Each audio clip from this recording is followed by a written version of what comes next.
Hola amigos, que la paz del Señor esté siempre con ustedes. Es un gusto estar semana a semana contigo en una clase más de la palabra del Señor. En esta ocasión estaremos viendo Primera de Juan, capítulo 3. Sí, verso a verso como lo hemos estado viendo en las últimas semanas. Sin embargo, aquí hay algo que vamos a hablar, obviamente, acerca del amor, acerca de los sentimientos. Por cierto, estaban dos compadres ahí norteños hablando de lo que sentían y uno de ellos le dice al otro, le confiesa con mucha valentía: compadre, fíjate que me siento solo. Y el otro se queda pensando y le dice: yo también, compadre, me siento solo. Le dice: ¿verdad que es difícil, compadre? Le dice: no, fíjate, a mí nunca me ha costado trabajo sentarme. Obviamente estaban hablando de diferentes sentimientos, pero vamos a ver en esta ocasión Primera de Juan capítulo 3 y vamos a ver que el amor es mucho más que un sentimiento. ¿De qué es capaz el amor? Esta es la premisa con la que yo quisiera empezar contigo en esta clase. ¿De qué es capaz el amor? El amor es un poder muy grande, tiene un potencial tremendo, pero ¿de qué es capaz el amor en ti? ¿De qué es capaz el amor en tu familia? ¿De qué es capaz? En una ocasión, una feliz pareja que estaba preparando todas las cosas ya para celebrar su boda, estaba muy contenta, muy feliz, cuando de repente en ese tiempo, en esos meses, el joven enfermó y se empezó a poner mucho más mal, hasta que fue evidente su enfermedad. Le había dado una enfermedad degenerativa, crónica y además terminal, en la cual el joven dejó de caminar, ya no podía caminar y tampoco podía mover inclusive los brazos. Él comprendió que su novia, pues bueno, lo dejaría y no quisiera seguir con la relación. Para sorpresa de él y de toda la familia, tanto de uno como de otro lado, la joven no quiso dejar al novio y al contrario, siguió adelante, se casó con él, vivió con él y le mostró su amor a este joven hasta el último día de su vida. Eso solamente lo puede hacer el amor, y nada más, y solamente el amor. Te pido que vayas conmigo a la primera epístola de Juan, capítulo 3, versículos 3, del 1 al 3. Dice así: mirad cuán amor nos ha dado el Padre para que seamos llamados hijos de Dios. Por eso el mundo no nos conoce, porque no le conoció a Él. Amados, ahora somos hijos de Dios y aún no se ha manifestado lo que hemos de ser, pero sabemos que cuando Él se manifieste seremos semejantes a Él, porque le veremos tal como es Él. Y todo aquel que tiene esta esperanza en Él se purifica a sí mismo, así como Él es puro. El amor de Dios se ha demostrado, ¿verdad?, en el hecho de que nos ha adoptado como sus hijos. Sí, claro que sí.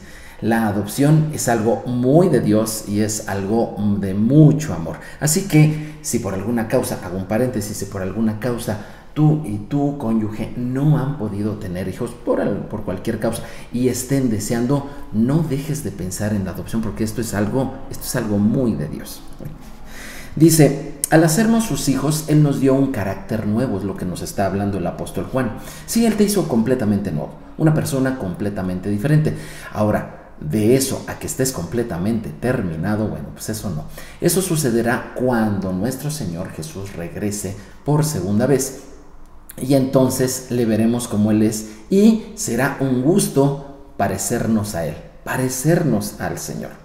Juan habla de que el mundo no nos conoce. Si te fijaste que en el texto bíblico dice que el mundo no nos conoce, resulta que en la Biblia la palabra conocer, en muchas ocasiones, y esta es una de ellas, en muchas ocasiones se identifica o es un sentido paralelo al sentido de intimidad. Sí, en la escritura conocer es tener intimidad, ¿sale?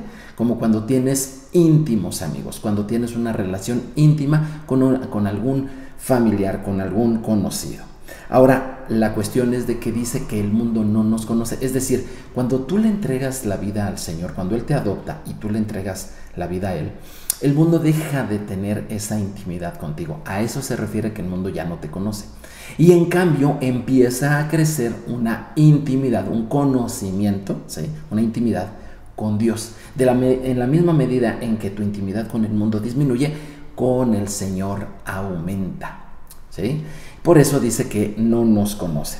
Ahora, esto es una constante entre los hijos de Dios, el hecho de que no puedas tener las dos intimidades al mismo tiempo. Tienes que elegir, y obviamente mi sugerencia es preferir siempre al Señor.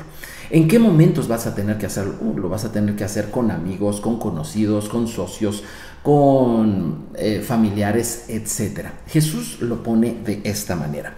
Mateo 10, 37 al 38 dice: el que ama a padre o a madre más que a mí, no es digno de mí. El que ama a hijo o a hija más que a mí, no es digno de mí. ¿Te fijas cómo inclusive las relaciones más fuertes, ¿sí?, que es con los padres, con los hijos, pero también con los cónyuges? Dice: y el que no toma su cruz y sigue en pos de mí, no es digno de mí. Jesús, Yeshua, como es su nombre original, fíjate que no nos pide algo que Él no haya hecho. Por supuesto que no. Si nos los pide es porque Él ya lo hizo. El crecer espiritual sucede cuando nosotros nos purificamos en esta idea. Cuando nosotros decidimos preferirlo a Él antes que cualquier cosa, antes que cualquier persona. Ahora, esto no quiere decir que tú no ames a las demás personas, ¿verdad? Que tú las dejes en el olvido. No. Pero siempre tratándose de preferencia, nuestro Señor Jesús debe de tener la preferencia sobre todo y sobre todos. ¿Qué cualidades te gustaría tener de Jesús?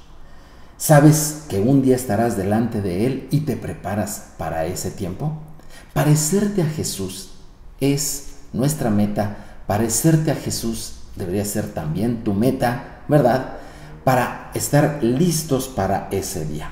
Fíjate que cuando Dios cuestionó al ser humano por primera vez, esto está en Génesis capítulo 3, versículo 9, le dijo una palabra, Ayeka. Ayeka es lo que le dijo a Adán y se tradujo como ¿dónde estás tú? ¿Sale? ¿Dónde estás? Otras versiones dices, Adán, ¿dónde estás tú? Ese es el Ayeka. Ahora, no es porque Dios no supiera dónde estaba su creación, ¿verdad? Como si el que lo sabe todo no supiera las cosas. Claro, Dios sabe perfectamente dónde estaba Adán, Dios sabe perfectamente dónde estás tú, dónde estoy yo, dónde estamos todos, ¿verdad? Él lo sabe, pero no se le está preguntando a Adán, oye, dame tu ubicación. No. Se le está haciendo una pregunta mucho más profunda. Ayeka no significa, a ver, dime las coordenadas, dónde te encuentras, mándame la ubicación por WhatsApp. No. Ayeka, lo que podría llegar a traducirse sería, ¿en qué situación está tu vida? O también podría traducirse como, ¿estás mejorando con respecto al día de ayer o con respecto al mes anterior? Si te fijas cómo Ayeka es mucho más profundo. Ahora, si la palabra es eterna y Dios le dijo esto a Adán, es porque esta misma palabra, esta misma pregunta, Dios la hace permanentemente a cada ser humano. Sí, a ti, a mí, también el Señor nos está preguntando, Ayeka, ¿dónde estás? En realidad, ¿dónde estás? No es porque Dios no lo sepa, pero la pregunta es, ¿tú lo sabes? Te estás autoevaluando continuamente, porque recuerda que este es uno de los propósitos de la carta del apóstol Pablo. Muchos consideran hacer cambios, sí, pero ya cuando venga el tiempo final, oye, y por eso están muy pendientes, oye, ¿cuándo vendrá Jesús por segunda vez? ¿Cuándo es el tiempo del fin? Mucha gente pregunta eso. ¿Y por qué? Porque, bueno, cuando estén ya próximos a eso, es cuando van a considerar hacer los cambios. Jesús nos advierte que cuando Él venga por segunda vez, después de eso se desatarán cataclismos fuertes, muy fuertes, que cambiarán todo en este mundo. Y no debe de ser el temor a esos cataclismos o estar pensando qué tan cercanos están la motivación por la cual nosotros debemos de hacer cambios en nuestra vida, sino lo que debe de ser, lo que nos motive, debe de ser el amor. Dios nos dice, yo te amo y por ese amor te he adoptado. Ahora te toca a ti. Como dicen, el balón está en tu cancha. Tú por ese amor, ¿qué estarías dispuesto a hacer? El Señor te dice que te purifiques pareciéndote más a nuestro bendito Señor y Salvador día a día, porque eso es la base del amor. Pero en cuanto a los tiempos finales, digo por si los quieres saber, en Lucas 21:24 dice así: y caerán a filo de espada y serán llevados cautivos a todas las naciones. Y fíjate lo que dice: y Jerusalén será hollada por los gentiles hasta que los tiempos de los gentiles se cumplan. A partir del siguiente versículo de Lucas, te digo, comienzan esos cataclismos. Pero me llama la atención mucho cuando dice la referencia de al tiempo de los gentiles. ¿Cuál es ese tiempo? ¿Qué es ese tiempo? ¿Dónde está? ¿De qué se trata? Mira, el tiempo de los gentiles comenzó a partir del año 70, en que el templo en Jerusalén fue destruido, sí, por los gentiles, por el Imperio Romano. A partir de entonces los gentiles comenzaron a gobernar en Jerusalén. Desde entonces, ¿sí? Y cuando terminó el tiempo de los gentiles, bueno, cuando el pueblo judío volvió a tener control y dominio sobre la santa ciudad de Jerusalén. Esto fue allá en junio de 1967. Sí, efectivamente, ya tiene desde entonces que el tiempo de los gentiles terminó. ¿Por qué? Porque ahora el pueblo de Israel vuelve a tener, como te digo, dominio sobre la santa ciudad. La profecía de Jesús se cumplió perfectamente, comenzando en el año 70 y terminando en 1967. Así que más o menos por ahí de 1897 años aproximadamente, ¿verdad? Aproximadamente, por cuestión de meses, etcétera, es que el tiempo de los gentiles ocurrió en Jerusalén. ¿Y qué ocurrió durante el tiempo de los gentiles? Bueno, una de las cosas interesantes que ocurrió es que los gentiles se sintieron de alguna manera dueños de la verdad y una arrogancia. Si bien es cierto que hubo una bendición, también de parte de los gentiles hubo una arrogancia por tener la luz del Señor. Vamos a ver qué dice Pablo acerca del tiempo de los gentiles. Romanos 11, 25 al 26, porque no quiero, hermanos, que ignores este misterio para que no seáis arrogantes en cuanto a vosotros mismos. Que ha acontecido a Israel endurecimiento en parte hasta que haya entrado la plenitud de los gentiles. O sea, como si las puertas estuvieran cerradas para los gentiles, pero ¿qué crees? Hubo un espacio, un tiempo, una oportunidad para que los gentiles entraran a la luz del Señor. Y dice: y luego todo Israel será salvo, como está escrito: vendrá de Sión el libertador, que apartará de Jacob la impiedad. Pablo también habla de esa plenitud de los gentiles que termina en un momento, ya te comenté cuándo terminó, ¿verdad? ¿Para qué? Para dar paso a la salvación al resto de Israel. Se refiere obviamente a aquellos que recibieron la palabra y que durante estos casi 2000 años no ha estado esa luz con ellos de una manera tan palpable. Pero ahora que ellos tienen ya el control de Jerusalén, la luz del Señor empieza a verse cada día más. Es como cuando el sol alumbra una parte del mundo, mientras que deja en oscuridad a la otra, o bueno, en penumbra, porque siempre esa luz se refleja con las estrellas, deja en penumbra a la otra parte del mundo. Bueno, pues durante un tiempo el Señor alumbró fuerte a los gentiles y el evangelio cundió por todas las naciones gentiles. Conocimos al Señor de Israel, conocimos al Dios de la Biblia, conocimos al Padre de nuestro Señor Jesucristo y conocimos a Jesucristo. Y entonces ese evangelio hizo que florecieran todas las cosas en las naciones gentiles. Fue tanto que gracias a ello la Biblia, lo que hoy conocemos como Biblia, se extendió y es conocida en todo el mundo. De hecho, no solamente en el mundo, sino fuera de él. Bueno, ok. Sin embargo, ese tiempo termina.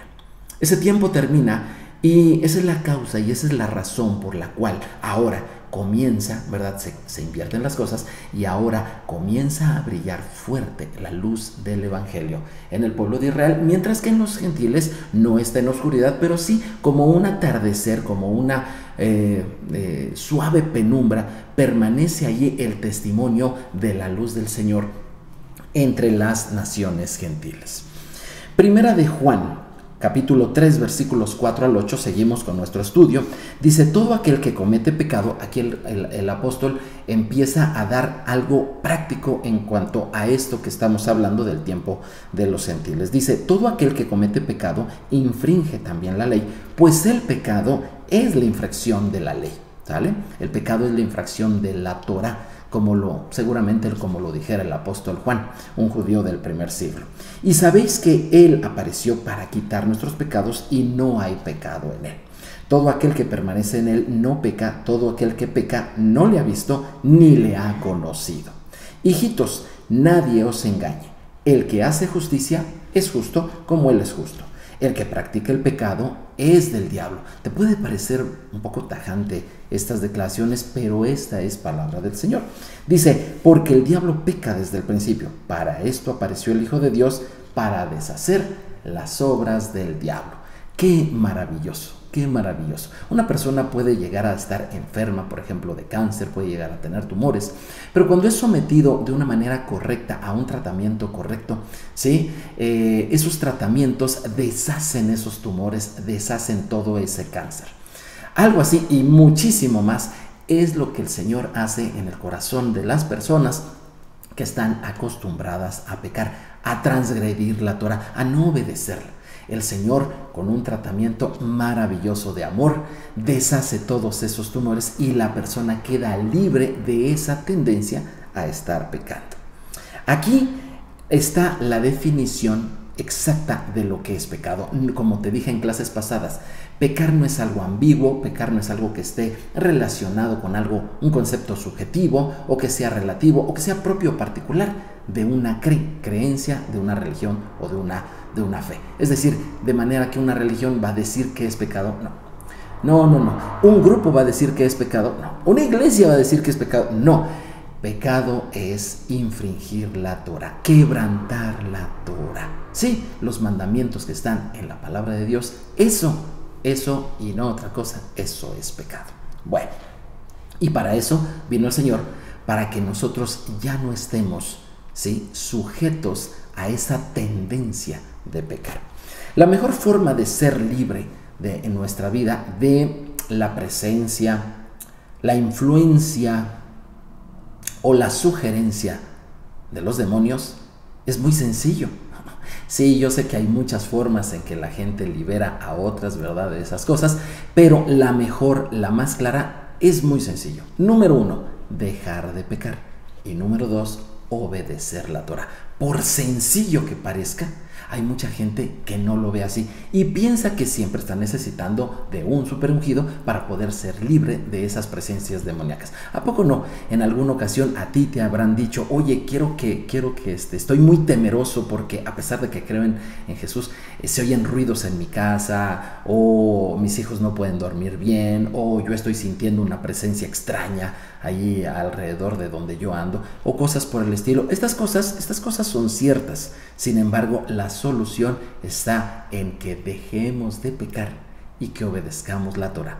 Sí, así es, someternos a la palabra de Dios y el diablo huye de nosotros. Ahora, hay gente que piensa que para esto se necesita una gran experiencia, un gran conocimiento de la palabra de Dios, pero quiero decirte que no. Hasta un joven con su poca experiencia, él lo puede hacer. Fíjate lo que dice Salmo 119, versículo 9. ¿Con qué limpiará el joven su camino? Con guardar la palabra. ¿Con qué limpias el ambiente espiritual en tu casa? Con obedecer la palabra del Señor. Seguimos, 1 de Juan 3, del 9 al 12. Todo aquel que es nacido de Dios no practica el pecado, porque la simiente de Dios permanece en él y no puede pecar, porque es nacido de Dios. En esto se manifiestan los hijos de Dios y los hijos del diablo. Todo aquel que hace justicia, todo aquel que no hace justicia y que no ama a su hermano, no es de Dios. Porque este es el mensaje que habéis recibido desde el principio, que nos amemos unos a otros. No como Caín, que era del maligno y mató a su hermano. ¿Y por qué causa lo mató? Porque sus obras eran malas y las de su hermano justas. Mira, la primera evidencia de haber nacido de nuevo, si tú has recibido al Señor Jesús en tu corazón, como decimos en el siglo XX y XXI, ¿verdad? O si tú eres hijo de Dios, esto sería un término más bíblico, ¿verdad? Si tú perteneces al pueblo del Señor, debe de haber evidencias. Y la primera de las evidencias de haber nacido de nuevo es que dejas de pecar. Sí, efectivamente, lo que hacías mal, lo dejas de hacer y te nace verdaderamente dejar de hacer. Si tú hacías cosas que no estaban bien, de repente dices, pues ya no me atrae mucho eso. Ahora eso es, dejas de pecar. Esa es una primera evidencia de que en verdad has nacido de nuevo. La segunda evidencia de haber nacido de nuevo, aquí lo dice el texto de Juan, es que amas a los demás. Rencores, rechazos, críticas, burlas, todas esas cosas se desvanecen, se van como esos tumores que te dije en una quimioterapia, se van cuando tú en verdad has nacido de nuevo. Empiezas a amar a las personas. ¿Cuál fue la causa del odio de Caín hacia Abel? Fueron los celos. De tal manera que nosotros podemos ver que si en una familia hay celos, hay pleitos, hay envidias, esa familia necesita nacer de nuevo en el Señor. Vamos a ver vamos a continuar con la lectura primera de Juan 3:17 al 22. Pero el que tiene bienes de este mundo y ve a su hermano tener necesidad y cierra contra él su corazón, ¿cómo mora el amor de Dios en él? Hijitos, no amemos de palabra ni de lengua, sino de hecho y en verdad. Sí, amar son acciones, no palabras. Dice, y en esto conocemos que somos de la verdad y aseguramos nuestros corazones delante de Él. Pues si nuestro corazón nos reprende, mayor que nuestro corazón es Dios, y Él sabe todas las cosas. Amados, si nuestro corazón no nos reprende, confianza tenemos en Dios. Y cualquier cosa que pidiéramos la recibiremos de Él, porque guardamos sus mandamientos y hacemos las cosas que son agradables delante de Él. Cuando alguien tiene el privilegio de compartir con las personas lo que Dios les ha dado, eso es amar. Amar son hechos. Amar no son simplemente promesas, ni tampoco frases, ni canciones. Digo, las canciones ayudan mucho en un momento romántico, ¿verdad? Pero el verdadero amor, el amor es dar. En la tradición hebrea se tiene la idea que los pobres en el mundo existen, o Dios los permite, para que los ricos tengan la oportunidad de amar, es decir, de dar. Primera de Juan, capítulo 3, versículos 23 al 24, los versículos finales. Y este es su mandamiento, que creamos en el nombre de su Hijo Jesucristo y que nos amemos los unos a los otros como Él lo ha mandado. Y el que guarda sus mandamientos permanece en Dios y Dios en Él. Y en esto sabemos que Él permanece en nosotros porque el Espíritu que nos ha dado. Para tu examen final, ¿cómo sabemos que somos hijos de Dios? Número 1, si creemos en Yeshua HaMashiach, si creemos en Jesucristo, el Mesías, el Hijo de Dios. Y segunda, si amamos a los demás. ¿Qué es capaz de hacer el amor en ti? ¿Qué es capaz de hacer el amor en mí? En Dios, el amor, que es Dios el amor, Él fue capaz de adoptarnos y darnos una nueva vida. En nosotros sería capaz de mejorar día a día, preguntándonos dónde estamos en cada momento de nuestra vida y mejorar no por miedo al castigo, sino por el amor. El tiempo está cerca. El tiempo de los gentiles ha finalizado. Ahora la luz está en otra cancha y tú y yo tenemos que demostrar que creemos en el Señor Jesús y que amamos a los hermanos. Mi nombre, José Moreno. Te espero porque Primera de Juan capítulo 4 también está muy interesante y muy edificante. Nos vemos en la siguiente. Shalom, shalom.